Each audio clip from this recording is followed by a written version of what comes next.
Après l'Assemblée nationale, le Sénat a à son tour adopté ce lundi 6 décembre la proposition de loi organique portant protection et promotion de la personne avec handicap. Ce côté est intervenu après l'audition du rapport de la commission mixte paritaire Sénat et Assemblée nationale. Au total, 22 articles concernés qui divergeaient les élus ont été adoptés après le travail de la commission mixte paritaire des deux chambres. Nous avons eu à l'examiner en seconde lecture.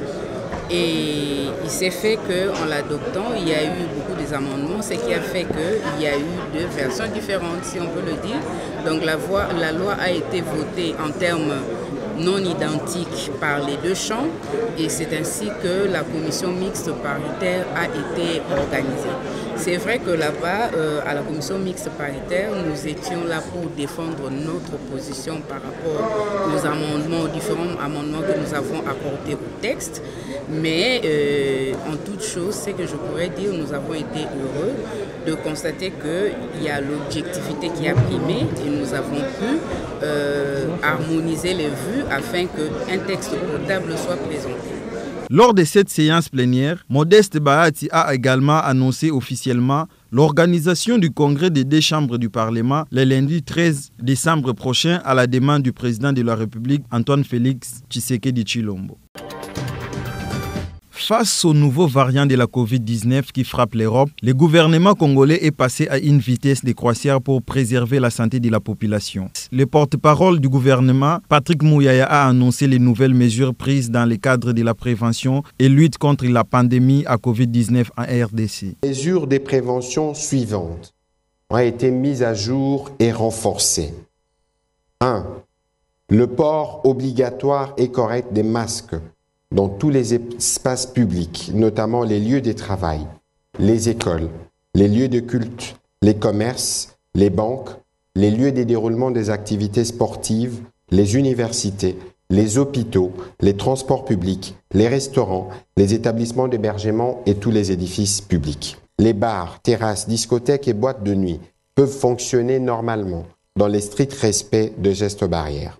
L'obligation de se faire tester régulièrement devant tout associé ou non à la fièvre pour toutes les personnes à risque ou les plus exposées, à l'aide des tests rapides, à savoir les professionnels de santé, les personnels enseignants, les agents et cadres des entreprises publiques et privées, et ou toute autre personne exerçant une activité nécessitant de nombreux contacts. Les veillées mortuaires dans les funérariums et ou à domicile sont strictement interdits. Les dépouilles mortelles seront directement conduites de la morgue au lieu d'inhumation avec un nombre d'accompagnateurs n'excédant pas 50 personnes. L'administration publique, les entreprises publiques ainsi que privées demeurent ouvertes à 50% de leur capacité d'accueil. Les universités et les milieux scolaires demeurent ouverts avec le renforcement du strict respect des gestes barrières tels que repris au point 2, tandis que les églises sont astreintes à réduire les nombres de participants à 50% maximum de leur capacité d'accueil lors des cultes et à respecter les mesures barrières ainsi que la distanciation sociale. Les manifestations publiques, réunions, célébrations, mariages, réceptions après funérailles, anniversaires, rencontres sportives, concerts, etc., se déroulant dans un espace extérieur ou privé ne devront pas excéder plus de 50% de la capacité. La police nationale congolaise, le service de sécurité, ainsi que les services œuvrant aux frontières, en l'occurrence la Direction générale de migration et les programmes nationaux d'hygiène aux frontières sont tenus de veiller au respect strict de présentes dispositions. Ces mesures entrent en application à dater de sa signature. La santé n'a pas de prix, dit-on. Après les nouvelles mesures barrières prises par les gouvernements face à l'apparition du nouveau variant Omicron en Europe, le ministre de la Santé, Jean-Jacques Mbungani, a appelé à la vaccination, seule arme efficace jusque-là pour barrer la route de cette pandémie. Au mois de mai, lors de la 3e vague, nous avons eu à notifier une moyenne de 2500 cas par semaine. Nous avions à l'époque une occupation de lits Covid dans les hôpitaux autour de 80%. Des lits occupés par des malades Covid-19. Et en réanimation, nous étions au-delà de 90 à 95%. Et avec les mesures qui ont été déjà prises au mois d'août pour diminuer la circulation du virus, nous sommes tombés à moins de 5% d'occupation de l'île Covid dans les hôpitaux. Actuellement, la situation, donc le taux de létalité par rapport à la Covid-19 est toujours faible, de 1,9%, mais nous constatons quelques cas dans quelques centres de traitement Covid. Raison pour laquelle, et en toute responsabilité, le gouvernement a pris cette option de réactualiser les mesures afin de protéger efficacement nos populations contre la pandémie Covid-19. Enfin, nous appelons la population congolaise à adhérer à la vaccination, car à ce jour, la vaccination reste le seul moyen efficace de barrer la route à cette pandémie qui a tué plus de 6 millions de populations à travers le monde. Pour faire respecter les dispositions sanitaires prises dans la ville de Kinshasa, le gouverneur de la ville, Jean-Tini Ngobila, promet de signer un arrêté irrélatif. Alors en ce qui concerne la ville de Kinshasa, je pense que de demain, il y aura une batterie de mesures d'application qui seront donc mises à la disposition de la population.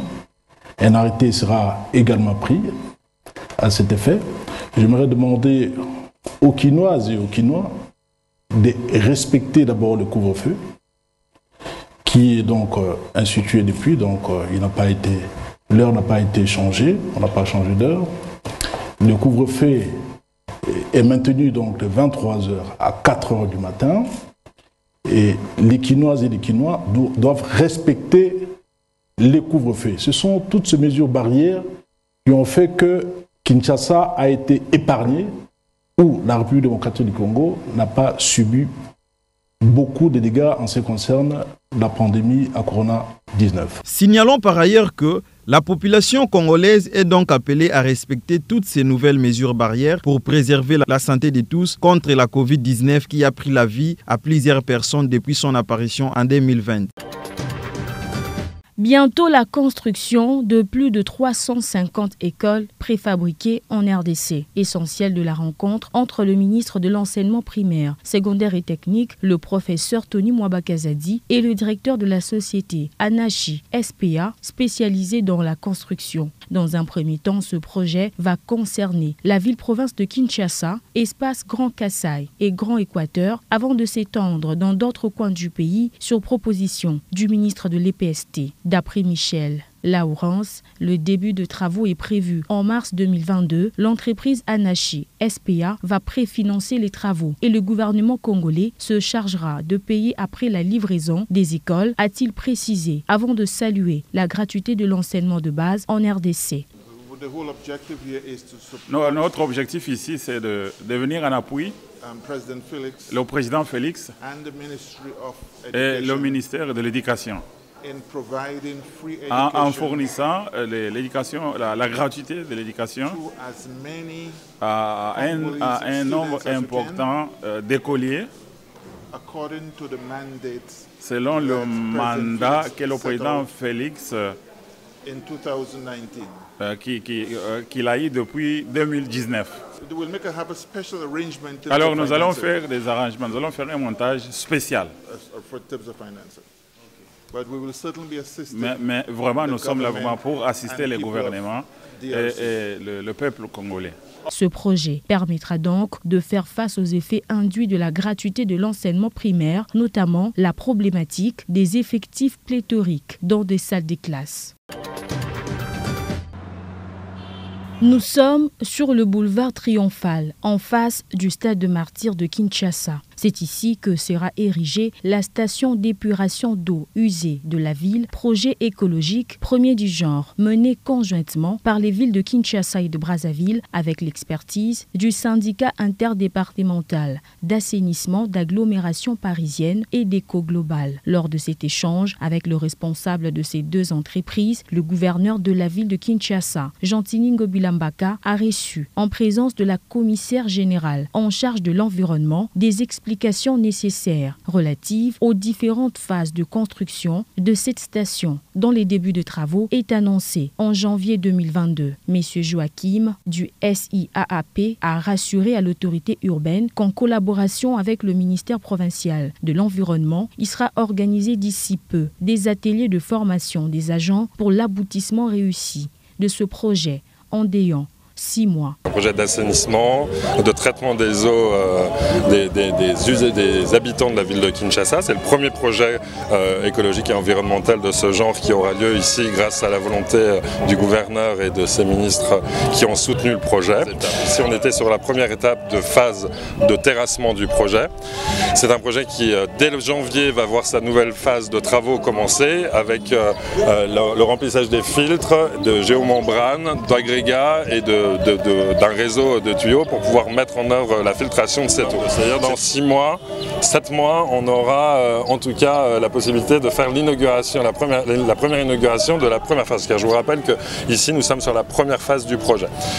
Nous allons accompagner évidemment les travaux de ce projet d'ateliers conjointement avec le ministère de l'Environnement. Nous allons donc avoir des ateliers de réflexion sur l'organisation de la filière assainissement et du traitement des eaux ici à Kinshasa. Pour sa part, M. Jean-Philippe de Eco Global est revenu sur l'aménagement écologique du site. Ici, comme l'a dit Joachim Giacomoni, cette partie de la station qu'on appelle nous la première phase sera terminée d'ici mai 2022. Les eaux usées des camions vidangeurs de la ville de Kinshasa. Ensuite, il y aura la deuxième phase qui ira plus loin sur le terrain. On répliquera exactement le même schéma, mais sur l'autre partie du terrain. Et avant cela, il y aura l'aménagement qui sera sur cette partie du terrain et ensuite l'autre partie du terrain. Un aménagement comme un jardin botanique, si vous voulez, qui complétera le traitement d'eau usée de phytoépuration, donc par les plantes également. Donc où il y aura des plantes très fleuries avec beaucoup de fleurs à l'intérieur du filtre, mais également en bordure de terrain. Il faut dire qu'une fois ce projet matérialisé, la vision du gouverneur Gentini Ngobila, celle de faire de la capitale congolaise une ville assainie, aura franchi un grand pas. À la morgue de l'hôpital du Cinquantenaire, le président de la République Félix-Antoine Tshisekedi a rendu un dernier hommage à Ntumba Katala, chef du protocole de sa maison civile, décédé avec toute sa famille dans la commune d'Engaba suite à un incendie. Touchés par cette tragédie, plusieurs autorités n'ont pas hésité de rehausser de leur présence à cette cérémonie funéraire. Avec tout honneur, le président Félix-Antoine Tshisekedi s'est incliné devant les dépouilles des illustres disparus sous les regards médusés de la mère inconsolable de Ntumba Katala. Dans son oraison funèbre, le chef de la maison civile du chef de l'État, Dr Bruno Miteyo Nyenge, a rappelé qu'Alpha Fernand Ntumba Katala est mort à l'âge de 53 ans. Lui et sa femme, Isosa, avaient 6 enfants, tous morts dans cet incendie dont l'origine reste jusque-là méconnue. Les enquêtes sont donc en cours pour élucider les raisons ayant conduit à cette tragédie. Plus de suspense pour le club congolais en campagne africaine. Le TP Mazembe a décroché son ticket pour la phase de groupe en Coupe de la Confédération dimanche 5 décembre dernier face à Marumo Galante après un nul de 0 but partout au stade Pierre Mokaba de Polokwane en Afrique du Sud. Favori 1-0 au match aller, le Corbeau ont pu résister à la pression de South African agressif au premier tour. À Kinshasa, les Immaculés du Daring Club Motema Pembe éliminé de la compétition 1-0 par l'Union de la Gendarmerie nationale du Niger. Les Verts et Blancs de la capitale avaient besoin d'un but pour se relancer aux épreuves de tir au but. Victoire insuffisante après une défaite de 2-0 au match aller. Même exercice pour l'AS Maniema Union de Kindu qui s'est incliné 1-0 en terre égyptienne par Pyramide FC. Même score à l'aller à Kinshasa au stade du marché de la Pentecôte. Mazembe sera fixé sur ses adversaires lors du prochain tour du tirage au sort prévu incessamment.